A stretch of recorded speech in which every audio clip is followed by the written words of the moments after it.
Well, joining us in the studio tonight from the Samajwadi Party is Mr. Gaurav Bhatia. With us from the BSP, Mr. Sudhindra Bhadoria. Mr. Chandan Mitra, BJP MP from the Rajya Sabha, joins us tonight. We have Sanjay Nirupam, Lok Sabha MP of the Congress Party, and senior journalist Bharat Bhushan with us.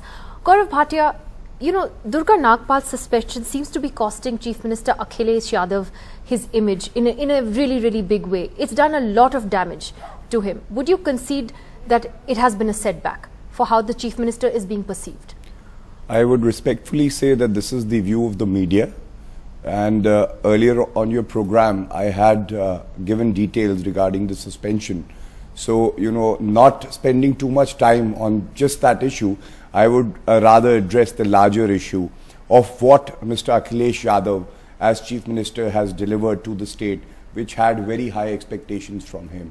Starting from, you know, the funds that we could get from the center. The erstwhile Chief Minister, Mayawati, was there for 5 years. She was trying to get funds for the state of UP. But it was Mr. Akhilesh Yadav which was able to get 65,000 crores for the development of the state. Because the center needs you. Whatever it is, ultimately the people and the population of UP, you know, gets benefited out of this. And that is my point. Second is the accessibility issue. We are talking about, you know, IAS officers, IPS officers, or about, you know, there were riots and there were deaths in the state. I don't think the erstwhile Chief Minister ever visited any family of the deceased. Mr. Akhilesh Yadav is accessible to all. He is open to suggestions and he has been in touch with everybody. It was for the first time in the state of UP after 5 years that the IAS Association had, you know, meetings and a cultural event also with the Chief Minister. But let me put it to you this way. You know, here is a Chief Minister who was the youngest when he was at the age of 38. He took oath as Chief Minister of Uttar Pradesh. It's the most populous state. All eyes were on him. I said the headlines were fawning. Somebody, I think, had headlined Akhilesh Pradesh as well.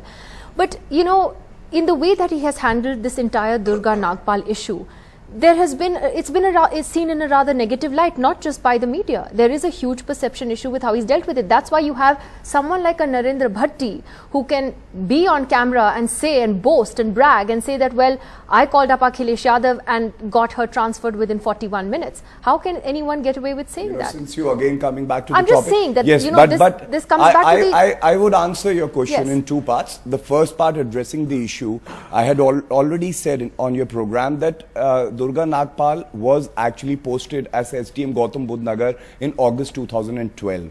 There have been more than 50 FIRs, 300 vehicles have been impounded, and action has been taken against 500 persons from January 13 to July 13. So that in itself is evidence that she got all the support from the state government because the state government wanted that there should be cracked down on the illegal sand mafias.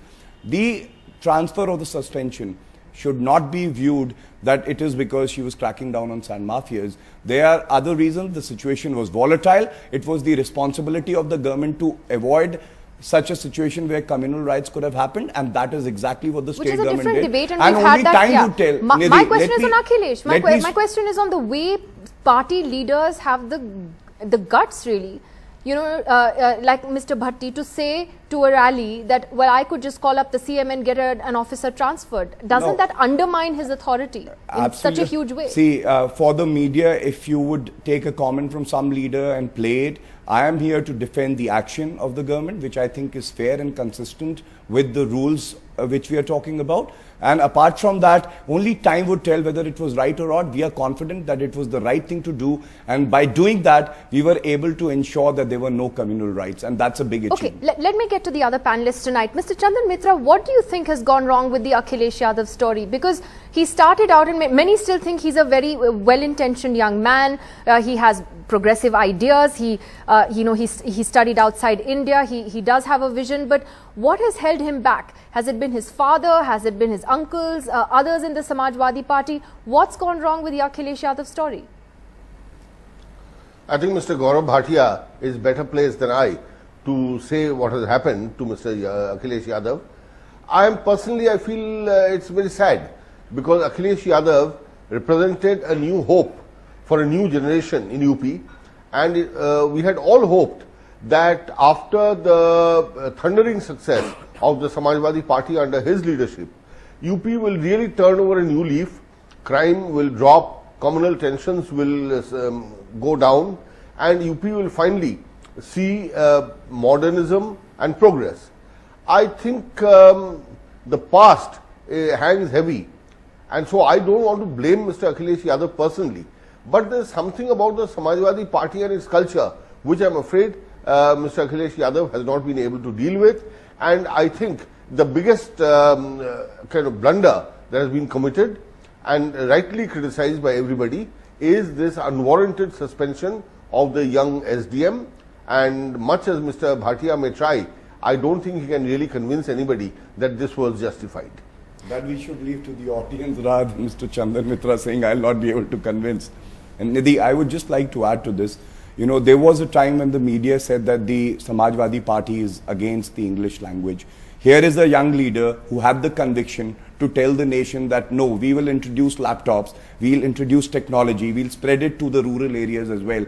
And now everybody during the election thought it's just a promise, would never be delivered. That's my point. Despite but all that, he had the conviction to deliver. Wrong? Today the laptops are being distributed, and how it would connect the rural and the urban, students to the larger opportunities that they'll get, time would only tell, and this would be a major achievement. Then there are schemes like Kanya Vidya Dhan, Berozgari Bhatta, exactly my point. bringing aims to Lucknow. Before I come to Mr. Nirupam and Mr. Bharori, let me ask Mr. Bhushan, but that's my point. My point is there are all these innovative schemes that Akhilesh Yadav talked about and talks about and has implemented as well, but nobody's talking about that now because the governance record of the last 16 months is what everyone is focusing on, whether it's crime, whether it's criminals in his cabinet, whether it's riots in UP, that communal riots that came back, and a series of other things that have happened, and now this. You see, there's complete administrative failure. There's no clear leader there. There are 13 or 14 power centers. That's the Yadav family and their progeny who are unelected.